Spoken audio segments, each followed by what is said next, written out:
Good morning friends. इस series में हम बात करेंगे magnetic properties of transition metal complexes. अभी तक हमने ट्रांजिशन मेटल कॉम्प्लेक्सेस में बॉन्डिंग के बारे में बात की थी। डिफरेंट थ्योरीज जो दी गई थी उनको हमने डिस्कस किया था। अब हम ट्रांजिशन मेटल कॉम्प्लेक्सेस की मैग्नेटिक प्रॉपर्टीज़ के बारे में बात करेंगे।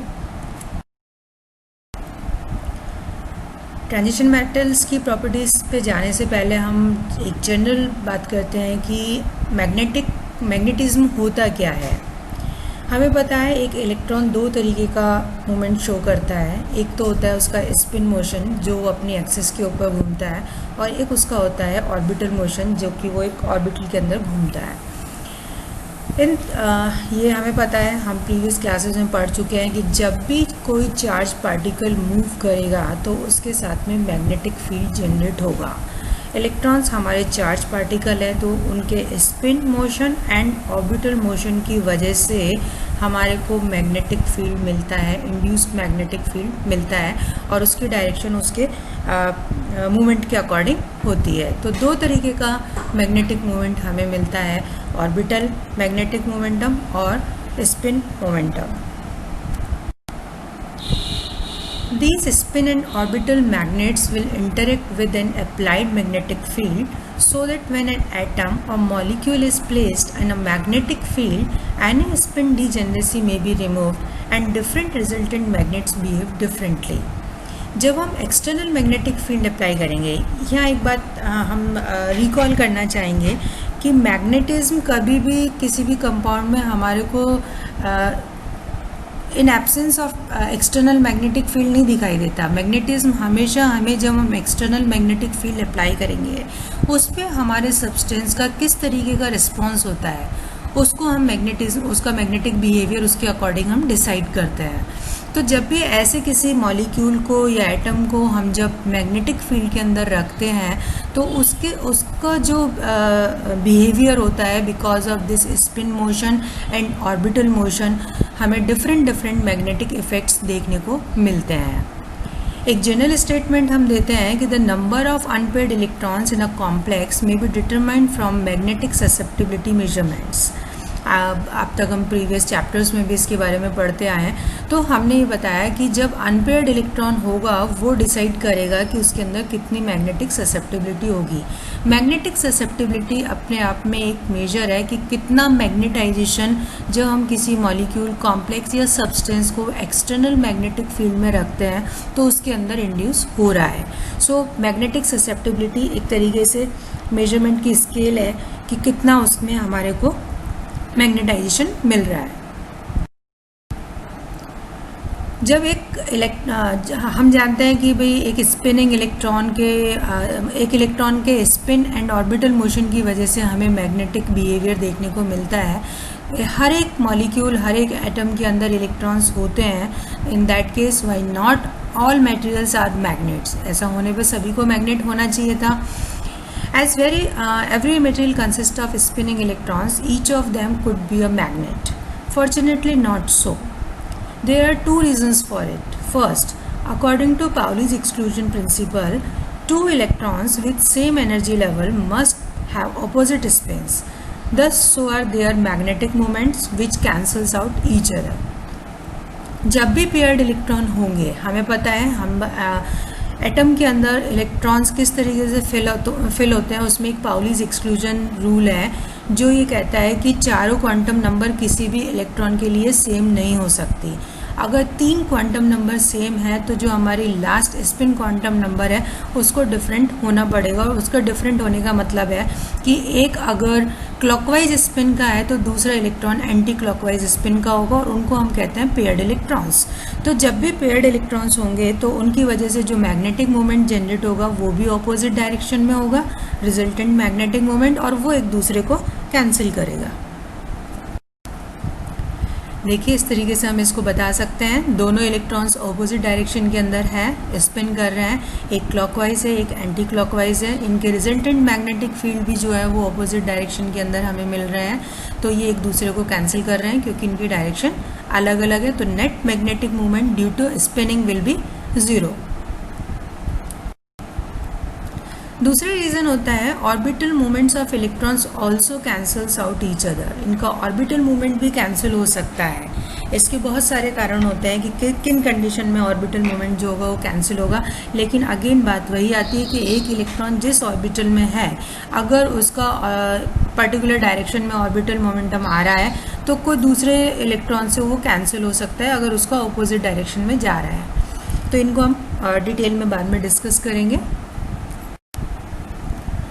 Some elements such as transition elements, lanthanides and actinides have a net magnetic moment since some of their energy levels have an unpaired electrons। तो कहने का ये है कि जब भी अनपेयर्ड इलेक्ट्रॉन होंगे तब हमारे को मैग्नेटिक बिहेवियर मैग्नेटिज्म देखने को मिलेगा। तो हमारे जो ट्रांजिशन एलिमेंट्स हैं, लैंथेनाइड्स और एक्टिनाइड्स हैं, ये मैग्नेटिक मोमेंट शो करते हैं इनके एलिमेंट्स और इनके कॉम्प्लेक्सेस, क्योंकि किसी ना किसी एनर्जी लेवल के अंदर उनमें अनपेयर्ड इलेक्ट्रॉन्स होते हैं। A spinning electron behaves as bar magnet. Hence, magnetic dipoles are found to exist in magnetic materials analogous to electric dipoles। जैसे हम इलेक्ट्रिक डायपोल्स की बात करते हैं जहाँ पे पॉजिटिव एंड नेगेटिव चार्ज होता है और उसकी वजह से हमारे को एक इलेक्ट्रोस्टैटिक फील्ड मिलता है, इसी तरीके से मैग्नेटिक मटेरियल्स जो होते हैं उनके अंदर जो हमारे मैग्नेटिक डायपोल्स बनते हैं और वो मैग्नेटिक डायपोल्स अपने आप को अरेंज करते हैं एक्सटर्नल फील्ड में और हमारे को उनका डिफरेंट बिहेवियर देखने को मिलता है। Molecules with closed shells are repelled by a magnetic field and are said to exhibit diamagnetism or to be diamagnetic। जब भी हम किसी सब्सटेंस के ऊपर एक्सटर्नल मैग्नेटिक फील्ड अप्लाई करते हैं तो उसकी जो लाइन ऑफ फोर्सेस होती हैं वो उस मटेरियल में अगर वैक्यूम की तुलना में कम पास हो रही है तो उसे हम कहते हैं डायमैग्नेटिक सब्सटेंस और ये बिहेवियर कहलाता है डायमैग्नेटिज्म। ऐसा क्यों होता है? क्योंकि हमारा जो सब्सटेंस है वो मैग्नेटिक फील्ड को अपोज कर रहा है या उसका जो मैग्नेटिक फील्ड है वो हमारे एक्सटर्नल फील्ड को अपोज कर रहा है। इस वजह से उसकी जो लाइन ऑफ फोर्सेस है वो उसके अंदर से कम पास होती है इन कंपैरिजन टू वैक्यूम। दूसरे मॉलिक्यूल्स होते हैं with unpaired electrons are attracted into the magnetic field and are said to exhibit paramagnetism और टू बी पैरामैग्नेटिक। इनके अंदर पैरामैग्नेटिक सब्सटेंसेस या वो सब्सटेंसेस जिनके अंदर अनपेयर्ड इलेक्ट्रॉन होते हैं उनके अंदर लाइन ऑफ फोर्सेस ज़्यादा पास होती है इन कंपैरिजन टू वैक्यूम, तो इनको हम कहते हैं पैरामैग्नेटिक सब्सटेंसेस। सो हम कह सकते हैं कि diamagnetism is associated with paired electrons and paramagnetism is associated with unpaired electrons. For any transition metal ion which has both closed shells and unpaired electrons, the diamagnetism of the former and the paramagnetism of the latter are opposed। किसी भी molecule के अंदर जब ऐसा होगा कि paired electron है और अनपेयर्ड इलेक्ट्रॉन है तो ये दोनों एक दूसरे को अपोज करेंगे। All that can be measured is their resultant. तो जो रिजल्टेंट बचेगा, जो हमारे पास रिमेनिंग रह जाएगा कि दोनों एक दूसरे को अपोज करने के बाद जो ज़्यादा होगा, जो बचेगा, हम उसको मेजर करते हैं एक्चुअली में। Fortunately, the effect of paramagnetism is about 100 times as great as that of diamagnetism। Since paramagnetism बहुत strong होता है diamagnetism की comparison में, इसलिए ये जब भी हमारे पास unpaired इलेक्ट्रॉन होता है तो diamagnetism रिफ्लेक्ट नहीं हो पाता और एक कॉमन पर्पस के लिए हम उस diamagnetism को इग्नोर भी कर सकते हैं। It is found that the effects of diamagnetism are approximately additive. Each atom makes a known and approximately constant contribution to the diamagnetism of a molecule, and so diamagnetism may be fairly accurately allowed for once the empirical formula of a complex is known। अगर जहाँ हमें accurate major करना है magnetism की value को, magnetic moment हमें accurate निकालना है, वहाँ पर भी डायमैग्नेटिज्म जो होता है वो एक एडिटिव प्रॉपर्टी होती है और इसके अलावा ये कांस्टेंट होता है किसी भी कम एटम के लिए, अप्रॉक्सीमेटली कांस्टेंट होता है। तो किसी भी कंपाउंड का अगर हमारे को एम्पिरिकल फार्मूला पता है तो उसके अंदर जितने भी एटम्स हैं, उनके अंदर जितने पेयर्ड इलेक्ट्रॉन्स हैं, उसके अकॉर्डिंग हम डायमैग्नेटिज्म को कैलकुलेट कर सकते हैं एस्टेब्लिश्ड वैल्यूज़ के थ्रू, और उसको फिर हम हमारी जो मेजर्ड वैल्यू है उसमें से माइनस करके पैरामैग्नेटिज्म की एग्जैक्ट वैल्यू निकाल सकते हैं। So for far, we have assumed that each metal ion has no interaction with other metal ions. This is true for substances in which the paramagnetic species are separated from one another by several diamagnetic species. अभी जो हमने discuss किया वो क्या था कि हम एक एटम या मॉलिक्यूल के मैग्नेटिक मोमेंट की बात कर रहे हैं कि उसके अंदर कितना अनपेयर्ड इलेक्ट्रॉन है, कितने पेयर्ड इलेक्ट्रॉन है, वो मैग्नेटिक होगा, डायमैग्नेटिक होगा या पैरामैग्नेटिक होगा. अभी तक हमने ये मान के चला है कि एक सैंपल के अंदर एक मॉलिक्यूल दूसरे मॉलिक्यूल के साथ में रिएक्ट नहीं कर रहा है मैग्नेटिक मोमेंट के रिस्पेक्ट में. ऐसे मॉलिक्यूल्स कहलाते हैं, ऐसे सब्सटेंसेस कहलाते हैं magnetically dilute. For example, water molecules in hydrated cations. Hydrated cation जो होता है वो वाटर मॉलिक्यूल से सराउंडेड होता है, तो वो एक मैग्नेटिकली डाइल्यूट सब्सटेंस का एग्जाम्पल है. यहाँ पे डाइल्यूशन का मतलब यह है कि एक मॉलिक्यूल की मैग्नेटिक मोमेंट दूसरे मॉलिक्यूल के साथ में इंटरेक्ट नहीं कर रहा है, वो काफ़ी दूरी पर है. When the paramagnetic species are very close together, as in metals, or are separated only by an atoms or monoatomic ions that can transmit magnetic interactions, as in many oxides, fluorides or chlorides, they may interact with one another. This interaction may give rise to ferromagnetism, in which large domains of magnetic dipoles are aligned in the same direction, or antiferromagnetism, in which neighboring magnetic dipoles are aligned in opposite direction. पहला example जो हमने बात किया था वो magnetically dilute substances का था. दूसरे सब्सटेंसेस एक और कैटेगरी होती है जिनमें हम बात करते हैं कि एक इनका मैग्नेटिक मोमेंट दूसरी मॉलिक्यूल्स के मैग्नेटिक मोमेंट के साथ में इंटरेक्ट करता है. तो जब मैग्नेटिक फील्ड हम अप्लाई करते हैं, एक्सटर्नल मैग्नेटिक फील्ड, तो ये मॉलिक्यूल्स सारे एक ही डायरेक्शन में अलाइन हो जाते हैं और इस तरीके से एक ज़्यादा अमाउंट हमारे को मैग्नेटिज्म का मिलता है. ऐसे सब्सटेंसेस कहलाते हैं फेरोमैग्नेटिक सब्सटेंसेस, एंड इस फिनोमिनन को कहते हैं फेरोमैग्नेटिज्म. ये जो अलाइनमेंट हुआ, अगर ये एक दूसरे को अपोज भी कर सकता है. ये हो सकता है कि हमारा मॉलिक्यूल तो पैरामैग्नेटिक हो लेकिन हमारा जो सैंपल है वो डायमैग्नेटिक मिले. ऐसा कैसे होगा कि जब एक मॉलिक्यूल का मैग्नेटिक मोमेंट दूसरे मॉलिक्यूल के ऑपोजिट अलाइन हो जाएगा, अपने आप को व्यवस्थित कर लेगा, तो वो एक दूसरे को कैंसिल कर देंगे, तो नेट मैग्नेटिक मोमेंट हमारे को मिलेगा 0. तो ऐसे सब्सटेंसेस कहलाते हैं एंटी फेरोमैग्नेटिक, और ये जो फिनोमेना कहलाता है ये कहलाता है anti ferromagnetism. Ferromagnetism is an extreme case of paramagnetism. मतलब सारे मॉलिक्यूल्स अगर एक ही लाइन में आ गए और एक ही डायरेक्शन में एक्सटर्नल मैग्नेटिक फील्ड के साथ में जुड़ गए, तो उस वक्त पैरामैग्नेटिज्म की वैल्यूज हाईएस्ट होती है. So this is an extreme case of paramagnetism. जैसे आयरन के केस में देखते हैं कि अप टू 768 डिग्री सेंटीग्रेड तक इसके अंदर हमारे को फेरोमैग्नेटिज्म मिलता है.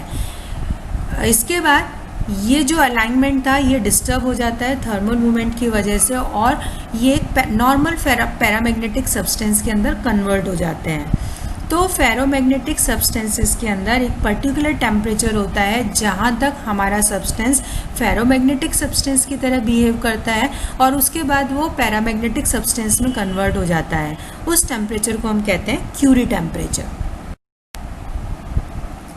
इस डायग्राम में हम सारे एग्जाम्पल्स को देख सकते हैं. ए हमारे एग्जाम्पल है नॉर्मल पैरामैग्नेटिक सब्सटेंस का, जिसके अंदर हमारे हर एक मॉलिक्यूल पैरामैग्नेटिक है लेकिन वो रेंडमली ओरिएंटेड है.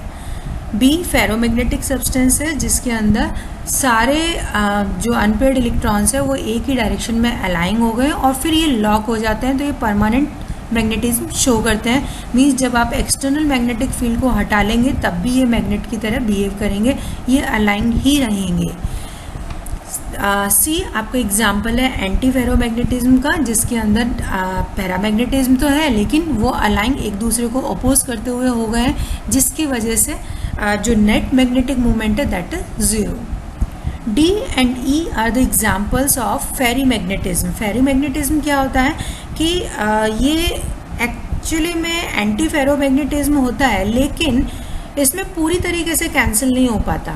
कुछ जो हमारे मैग्नेटिक डायपोल्स हैं वो एक डायरेक्शन में ज़्यादा होते हैं, अपोज करने वाले कम होते हैं. वो किसी भी वजह से हो सकता है, तो ऐसी कंडीशन में जो नेट मैग्नेटिज्म है वो कैंसिल नहीं हो पाता, लेकिन कम होता है।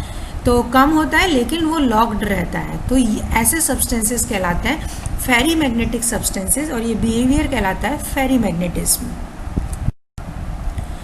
Now effect of temperature on magnetic behaviour, कि किस तरीके से जो हमारे सब्सटेंसेस हैं वो टेम्परेचर के साथ में किस तरह का बिहेवियर शो करेंगे। तो आप देखिए पैरामैग्नेटिक सब्सटेंस, जैसे जैसे टेम्परेचर बढ़ेगा मैग्नेटिक ससेप्टिबिलिटी की वैल्यू कम होती जाती है।